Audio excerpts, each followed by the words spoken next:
দেখতে পাচ্ছেন জগন্নাথ মহাপ্রভুকে আজ তুলসী মালা দেওয়া হয়েছে, কত কিছু মালা দেওয়া হয়েছে। দাঁড়ান আপনাদেরকে দেখাই। রাধে রাধে গোবিন্দ। এই জগন্নাথকে দর্শন করুন, এই সুদর্শনকে, এই সুভদ্রা মাতা আর আমাদের বলদেব বলভদ্র এবং সুভদ্রা মাতাকে দর্শন করুন। আর মন্দিরটাও দর্শন করুন জগন্নাথের, এই যে পুরীর মন্দিরের দর্শন। কৃষ্ণকে দর্শন করুন, এই রাধারানীকে দর্শন করুন, অষ্টসখীদেরকে দর্শন করুন। আর তার সাথে এখানে ফুল দেওয়া হয়েছে আমাদের কৃপালজি মহারাজ জগৎগুরু, আমার গুরুদেব পরমারাধ্য। তার সাথে আবার দেখবেন আমাদের প্রাণ গোবিন্দ, এই আমাদের রাধারানী। এই দেখুন রাধারানী আজকে বেলফুলের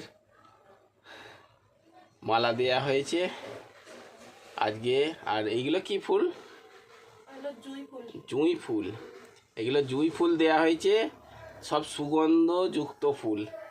আর এইটা হচ্ছে, এটা কি ফুল আমি নিজেও জানি না, তবে দেশেতে এই ফুল বসাবো।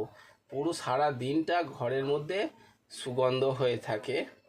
আর আজকে চামেলি ফুল, আচ্ছা জানি না, আপনারা কমেন্টে তাহলে বলবেন এটা কি ফুল। হ্যাঁ, তো আর এটা অপরাজিতা ফুল, গোলাপ ফুল আর তুলসী দিয়ে আজ দেয়া হয়েছে। আর রাধা গোবিন্দকে আজকে বেল ফুলের সুগন্ধযুক্ত ফুলের মালা প্রদান করা হয়েছে। আর জুঁই ফুলে গুরুদেবকে দেওয়া হয়েছে। এদিকে আপনাদেরকে দেখুন তুলসীর আর সজ্জিত করা হয়েছে চারিদিকটা করে। কেননা আজকে জগন্নাথকে না, মানে আমি মার্কেটে গিয়ে জগন্নাথ বলদেব সুভদ্রা মাতা সুদর্শন ভগবানের জন্য না, হ্যাঁ, তুলসী খুব ভালোবাসে উনি। তো সেই কারণের জন্য রাধারানীকে দর্শন করুন। তো সেই কারণের জন্য না তুলসী দান করেছি আমরা। প্রত্যেক বছর এখানে প্রসাদ বিতরণ করা হয় 1000 ভক্তের জন্য। তো 1000-1200 এরকম লুচি ঘুগনি সব নিজে হাতে রন্ধন করে সব দেয়া হতো।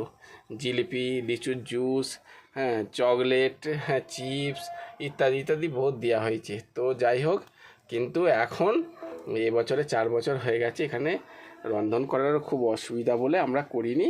এই জগন্নাথকে এই যে দর্শন করছেন দেখে নিন, সুদর্শন ভগবানকে এদিক থেকে জগন্নাথকে দর্শন করুন, খুব সুন্দর সুভদ্রা মাতা আর আমাদের বলভদ্র ভগবান দেখতে পাচ্ছেন। আজকের দিনে দর্শন করা শুভ, আজকে জগন্নাথ মহাপ্রভুর হার্দিক শুভ কামনায় প্রেম সে বলুন জয় জগন্নাথ বলদেব সুভদ্রা মাতা কি জয়, জয় রাধারানী কি জয়। রাধে রাধে রাধে রাধে রাধে রাধে।